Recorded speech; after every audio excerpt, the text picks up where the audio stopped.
Say, if you see me doing younger, now God the runner. Hallelujah. Choir will sing it in a song for us.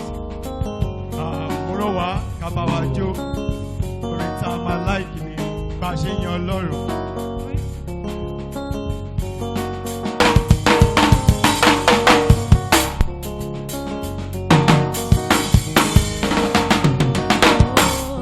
Jesu, Alagbara, Jesu, Alagbara, Jesu, Alagbara, Jesu, Alagbara, Odogu, Agatata, Odogu, Agatata, Obata Ulo Odimba, Obata Ulo Odimba, Ubangiji Seriki, Ubangiji Dunia, Ubangiji Seriki, Ubangiji Dunia.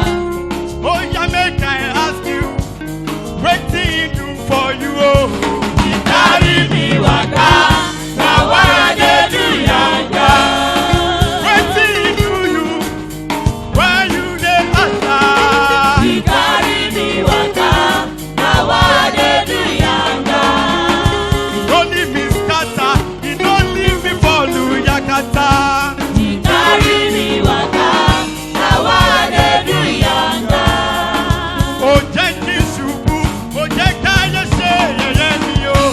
He carry me waka, now why they do yanga? One more time, Jesu, Alagbara, Jesu, Alagbara, Jesu, Alagbara, Jesu, Alagbara, Odogu, Agatata, Obata Ulo Odimba, Ubangiji Seriki, Ubangiji Dunia, Ubangiji Seriki, Ubangiji Dunia.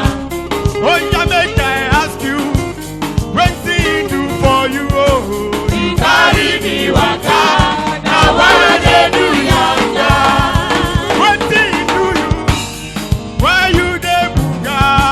He carry me waka, now why they do yanga?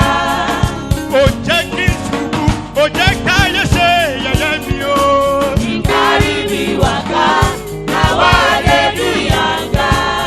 You don't leave me scatter, you don't leave me fall to Yakata. He carry me waka, now why Oh, they yeah. do yanga? No jaga jaga, no yama yama, no waka waka, no jaga jaga. When things dey fall scatter scatter, oh. Na Jesus dey arrange am. When things dey fall scatter scatter. Na Jesus dey arrange am. When road block, oh. Jesus the way maker. When road block, oh. Jesus the way maker. When enemies dey para, oh. Jesus the conqueror. When enemies dey black, oh. Jesus the conqueror. Oh, yeah, make I ask you, wetin he do for you? He carry me waka,